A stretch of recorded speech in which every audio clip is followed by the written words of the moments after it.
নমস্কার প্রিয় দর্শক, আমি আরজে কিচেন থেকে আবারও হাজির হয়েছি নতুন একটা রেসিপি নিয়ে। আজ আমি আপনাদের সাথে আমের চাটনির রেসিপি শেয়ার করব। বাঙালি ভুরিভোজ থালির এক কোণায় এই রেসিপিটি কিন্তু অবশ্যই থাকবে। আর এই রেসিপিটি নিয়ে জনপ্রিয়তা বলার কিছুই থাকে না। সব গৃহস্থ বাড়িতেই বন্ধুরা কম বেশি এই রেসিপিটি কিন্তু হয়ে থাকে। আজ আমি আমের চাটনির রেসিপিটি আপনাদের সাথে শেয়ার করব। বন্ধুরা, যেভাবে আপনারা রেসিপিটি বাড়িতে বানান ঠিক সেইভাবেই কিন্তু একটা মশলার গুণে এই রেসিপিটার স্বাদ নিয়ে যাবে অন্য মাত্রায়। আশা করব আমার আজকের রেসিপি ভালো লাগবে। তাহলে চলুন বন্ধুরা, বেশি দেরি না করে রেসিপিটা শুরু করি। এই রেসিপিটি বানাতে বন্ধুরা খুব বেশি সময় নেব না, একদম চটজলদি। সবার প্রথমে গ্যাসেতে একটা কড়াই গরম হতে দিয়ে এতে দিয়ে দেব ছোটো চামচের 1 চামচ মতো সাদা তেল। এখানে চাইলে কিন্তু আপনারা অবশ্যই সর্ষের তেল ব্যবহার করতে পারেন। এতে দিয়ে দেব কিছু ফোড়ন। আমি এখানে সবার প্রথমে একটা শুকনো লঙ্কাকে ফাটিয়ে দিলাম। এবার এতে দিয়ে দেব খুব সামান্য পরিমাণ কালো সর্ষে। কালো সর্ষে যদি আপনারা দিতে না চান, এখানে 5 ফোড়নও অবশ্যই ব্যবহার করতে পারেন। এবার এতে দিয়ে দেব একটা গোটা কেটে রাখা আম। আমি এখানে একটা বড় সাইজের আমকে এরকম লম্বা লম্বা করে কেটেছি। চাইলে এটা কিন্তু আপনারা অবশ্যই টুকরো টুকরো করেও কাটতে পারেন।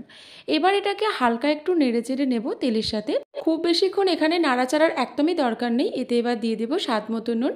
নুনটা কিন্তু আপনারা আপনাদের স্বাদ অনুযায়ী ব্যবহার করবেন। আমি এখানে হাফ টিস্পুনের মতো নুন ব্যবহার করেছি।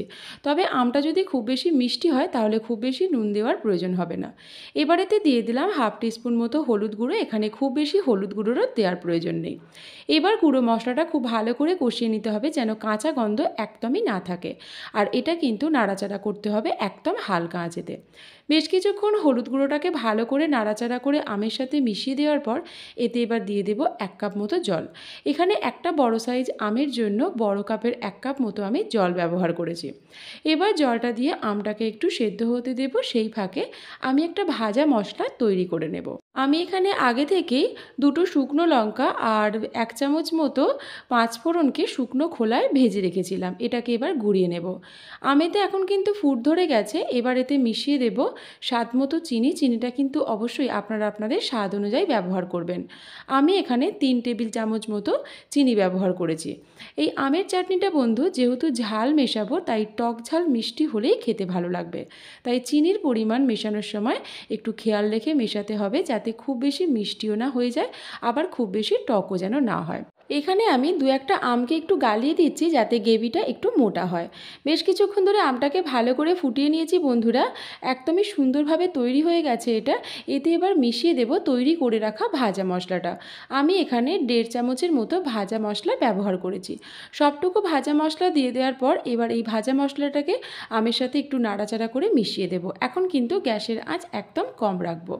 বেশ কিছুক্ষণ ধরে ভালো করে মেশানোর পর একদম তৈরি হয়ে গেছে সুস্বাদু আমের চাটনির রেসিপি। প্রতিদিন আমরা যেভাবে রেসিপিটি বানাই সেইভাবেই বানিয়েছি বন্ধুরা, কিন্তু এই ভাজা মশলাটা দেওয়ার কারণে এই রেসিপির স্বাদ কিন্তু সত্যি অসাধারণ হয়ে যাবে। এই রেসিপিটি বানিয়ে বন্ধুরা আপনারা ফ্রিজেতেও স্টোর করে রাখতে পারেন প্রতিদিনের জন্য।